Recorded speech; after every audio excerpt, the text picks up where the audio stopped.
مقدمة. لقد أمر الإسلام المسلمين في جميع تعاليمه بأداء حقوق الأشخاص المرتبطين بهم بطرق مختلفة، مثل الإيمان والدم والقرابة. لذلك، سيناقش هذا الكتاب بعض هذه الواجبات حتى يتمكن المسلمون من السعي للحفاظ على هذه الروابط بطرق ترضي الله تعالى، حتى يتمكنوا من تحقيق الأخلاق الكريمة. وفقاً للحديث الموجود في جامع الترمذي رقم 2003، أشار النبي الكريم محمد صلى الله عليه وسلم إلى أن أثقل شيء في ميزان يوم القيامة هو الأخلاق الكريمة. إنها إحدى صفات النبي الكريم محمد صلى الله عليه وسلم التي أثنى عليها الله تعالى في سورة القلم، الآية 4 من القرآن الكريم: وإنك لعلى خلق عظيم. لذلك فإن من الواجب على جميع المسلمين أن يتعلموا ويعملوا بتعاليم القرآن الكريم وسنة النبي محمد صلى الله عليه وسلم ليصلوا إلى الأخلاق الحميدة. الجيران. إن العلاقة التالية التي يجب على كل مسلم أن يحافظ عليها ويؤدي حقوقه هي الجيران.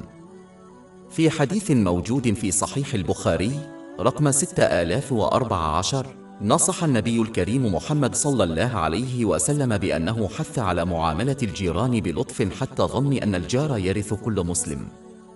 ومن المؤسف أن هذا الواجب غالباً ما يتم إهماله، على الرغم من أن معاملة الجيران بلطف هي جانب مهم من جوانب الإسلام. أولاً وقبل كل شيء، من المهم أن نلاحظ أن جار الشخص في الإسلام يشمل كل هؤلاء الأشخاص الذين يعيشون في 40 منزلاً في كل اتجاه من منزل المسلم.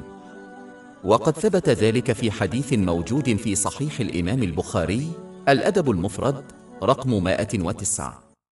لقد ربط النبي محمد صلى الله عليه وسلم الإيمان بالله تعالى واليوم الآخر بمعاملة الجار بالمعروف في حديث موجود في صحيح مسلم رقم 174. وهذا الحديث وحده كاف للإشارة إلى خطورة معاملة الجار بالمعروف. وهناك حديث موجود في صحيح الإمام البخاري الأدب المفرد رقم 119 يحذر من أن المرأة التي تؤدي واجباتها وتؤدي تطوعات كثيرة ستذهب إلى النار لأنها أساءت معاملة جيرانها بكلامها. وإذا كان هذا هو الحال بالنسبة لمن يؤذي جاره بالكلام، فهل يمكن للمرء أن يتخيل خطورة إيذاء الجار جسدياً؟ يجب على المسلم أن يتحلى بالصبر عندما يسيء جاره معاملته، بل يجب على المسلم أن يعاملهم بالمعروف في مثل هذه الحالات. إن رد الجميل بالإحسان ليس بالأمر الصعب، والجار الصالح هو الذي يرد الأذى بالإحسان. ينبغي للمسلم أن يحترم خصوصية جاره، وفي نفس الوقت يحييه ويقدم له المساعدة دون أن يكون متطفلاً عليه، ويجب دعمه بكل الوسائل المتاحة كالدعم المالي أو المعنوي. ينبغي للمسلم أن يستر عيوب جيرانه دائماً، فمن ستر عيوب غيره ستر الله تعالى عيوبه، ومن كشف عيوب غيره كشف الله تعالى عيوبه وفضحه علانية. وقد ثبت هذا في حديث موجود في سنن أبي داود رقم 4880. الأقارب أول فئة من الناس يجب على المرء أن يفي بحقوقها هي أقاربه. إن الحفاظ على روابط الأرحام جانب حيوي من الإسلام لا يمكن التخلي عنه إذا كان المرء يرغب في النجاح في الدنيا والآخرة. إن العلامة الحقيقية لإيمان المرء ليست قضاء اليوم كله في عبادة الله تعالى في المسجد، بل إن الأمر يتلخص في أداء حقوق الله تعالى والوفاء بحقوق الخلق. ومن أهم حقوق الخلق الحفاظ على روابط الأرحام. يمكن للمرء أن يتظاهر بالتقوى بارتداء الملابس الإسلامية، لكنه لا يستطيع أن يخدع الله تعالى. عندما يقلب المرء صفحات التاريخ، سيلاحظ دائما أن عباد الله الصالحين حافظوا على روابط أرحامهم. حتى عندما أساء إليهم أقاربهم كانوا يعاملونهم بلطف. سورة فصلت الآية 34. ولا تستوي الحسنة ولا السيئة ادفع بالتي هي أحسن فإذا الذي بينك وبينه عداوة كأنه ولي حميم. وفي حديث موجود في صحيح مسلم رقم 6525، نصح النبي الكريم محمد صلى الله عليه وسلم بأن الله تعالى سيعين دائما من يسعى إلى الحفاظ على روابط الرحم حتى لو جعل أقاربه الأمور صعبة عليه. إن الرد على الخير بالإحسان ليس أمراً خاصاً، في حين أن الرد على الشر بالإحسان هو علامة المؤمن الصادق. والسلوك السابق موجود حتى في الحيوانات. في معظم الحالات، عندما يعامل المرء حيواناً بلطف فإنه سيظهر له المودة بدوره. وقد ثبت في حديث موجود في صحيح البخاري رقم 5991 أن من يحافظ حقاً على روابط الرحم هو من يحافظ على الروابط حتى لو قطعها أقاربه. كان النبي الكريم محمد صلى الله عليه وسلم دائماً ما يرهبه معظم أقاربه، ولكنه أظهر اللطف معهم دائماً. ومن المعروف أن المرء لا يمكن أن يحقق النجاح بدون قرب الله تعالى. ولكن في حديث موجود في صحيح البخاري برقم 5987 أعلن الله تعالى صراحة أنه سيقطع أرحام من قطع رحمه لأسباب دنيوية. ضع في اعتبارك أن هذا صحيح بغض النظر عن مقدار الجهد الذي يبذله المرء في أداء حقوق الله تعالى في شكل عبادة مثل الصلاة المفروضة. إذا قطع الله تعالى علاقة المسلم فكيف ينال قربه ونجاحه الأبدي؟ بالإضافة إلى ذلك، في معظم الحالات يؤخر الله تعالى عقوبة الذنوب من أجل إعطاء الناس فرصة للتوبة. لكن قطع الأرحام لأسباب دنيوية يعاقب عليه بسرعة. وقد تأكد ذلك في حديث موجود في سنن ابن ماجه برقم 4212. للأسف، أصبح قطع العلاقات شائعاً في العالم اليوم. يقطع الناس بسهولة علاقاتهم الأرحام لأسباب دنيوية تافهة. إنهم يفشلون في إدراك أن أي خسارة تحدث في العالم المادي مؤقتة، ولكن إذا انفصلوا عن الله تعالى فسوف يواجهون معاناة طويلة في كلا العالمين. إن أحد أسباب قطع روابط القرابة التي نراها عادة في المجتمع الإسلامي هو عندما يصل المرء إلى مكانة اجتماعية أعلى من خلال عمله، وهذا يلهمهم للتخلص من أقاربهم لأنهم يعتقدون أنهم لم يعودوا يستحقون التفاعل معهم. إن حبهم لثرواتهم ومكانتهم الاجتماعية يدفعهم إلى أبواب جنون العظم الذي يقنعهم بأن أقاربهم يرغبون فقط في أخذ ثروتهم منهم. يشير القرآن الكريم إلى أن هذه الروابط ستسأل عنها يوم القيامة. سورة النساء الآية 1. واتقوا الله الذي تساءلون به والأرحام إن الله كان عليكم رقيبا. This verse also clearly indicates that one cannot obtain piety without upholding the ties of kinship. So those who believe they can achieve it through excess worship and fasting or proof in Ramadan must therefore change their behavior.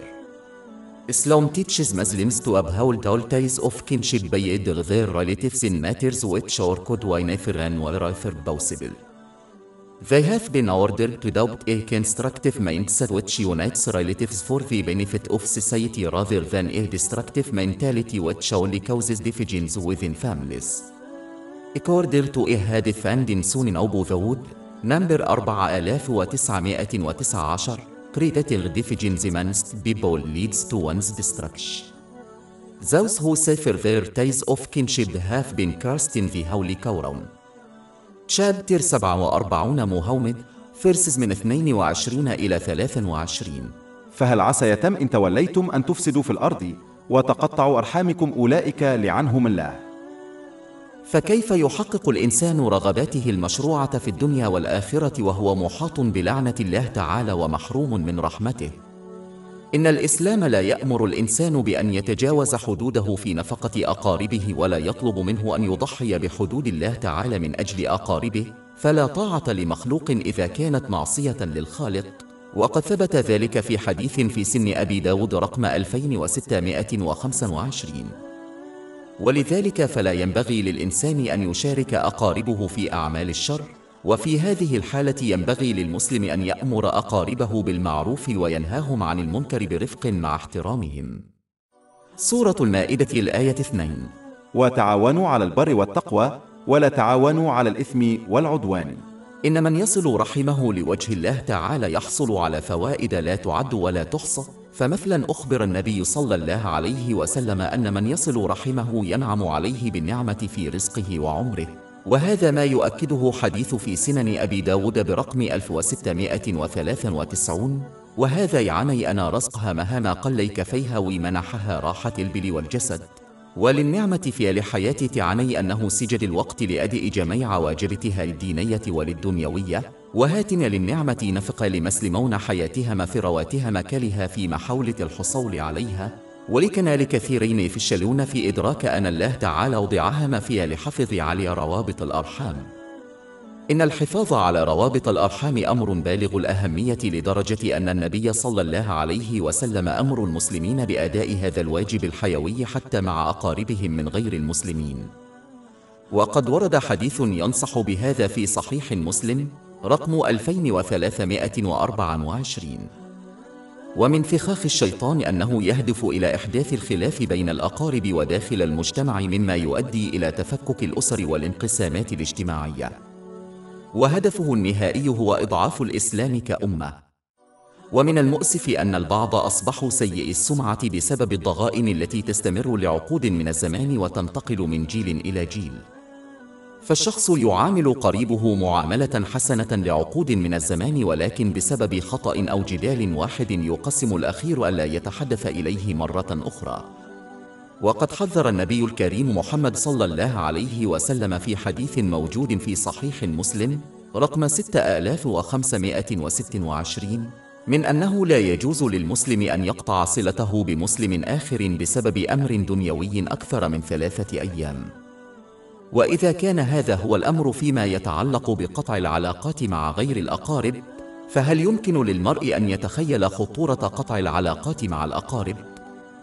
وقد أجاب عن هذا السؤال صحيح البخاري برقم 5984، وقد صرح النبي محمد صلى الله عليه وسلم بأن من قطع قريبه لأسباب دنيوية لا يدخل الجنة. ويجب على الإنسان أن يتأمل الآيات والأحاديث التي تناقش هذا الموضوع المهم، وأن يدرك أنه إذا لم يغلق الله تعالى أبوابه أو يقطع صلاته بالناس بعد عقود من المعاصي، فلماذا يتخلى الناس عن أقاربهم بسهولة بسبب أمور دنيوية صغيرة؟ يجب أن يتغير هذا إذا أراد الإنسان أن يظل ارتباطه بالله تعالى سليماً. المحتاجون إن من الواجب على كل المسلمين المحافظة على حقوقهم والوفاء بها هم المحتاجون أو من يعتبرون ضعفاء اجتماعياً مثل الأيتام والأرامل، ويجب على المسلمين دعمهم بكل ما يستطيعون. ومن جوانب هذا الدعم التبرع بالصدقة الواجبة إذا كانت واجبة عليهم. ويجب على المسلم أن يتأكد من التبرع من خلال منظمة أو مؤسسة خيرية موثوقة وذات سمعة طيبة. تناقش العديد من الآيات والأحاديث حول أهمية التبرع بالصدقة التطوعية، مثل الحديث الموجود في صحيح مسلم رقم 1671. وينصح بأن الصدقة واجبة كل يوم على كل مسلم. ويوضح نفس الحديث أن هذه الصدقة تنطوي على أعمال خيرية أخرى وليس مجرد التبرع بالثروة. تناقش العديد من الأحاديث حول فضائل دعم الأيتام والأرامل. على سبيل المثال، أشار الرسول الكريم محمد صلى الله عليه وسلم ذات مرة في حديث موجود في صحيح البخاري رقم 6005 أن من كفل يتيما كان مع الرسول الكريم محمد صلى الله عليه وسلم في الجنة. ووصف الرسول الكريم محمد صلى الله عليه وسلم البيت الذي يكفل فيه اليتيم بأنه أفضل بيت في حديث موجود في سنن ابن ماجه رقم 3679. وفيما يتعلق بالأرامل، أشار الرسول الكريم محمد صلى الله عليه وسلم في حديث موجود في جامع الترمذي رقم 1969 أن من يعول أرملة يعطى ثوابا مساويا لأجر الجندي المسلم والشخص الذي يصوم النهار ويقوم الليل كل ليلة. الخاتمة. لقد ناقش هذا الكتاب العديد من الحقوق التي يجب على المسلمين أن يتمتعوا بها تجاه غيرهم من الناس، لذا فمن الضروري أن يعمل المسلمون بهذه التعاليم، فبدونها لن يكتمل إيمان المسلم. ومن هذا المنطلق فإن الإيمان يتكون من نصفين: النصف الأول هو أداء حقوق الله تعالى، والنصف الثاني هو أداء حقوق الناس. وبالتالي فإن إيمان المسلم لن يكتمل إلا إذا أدى النصفين.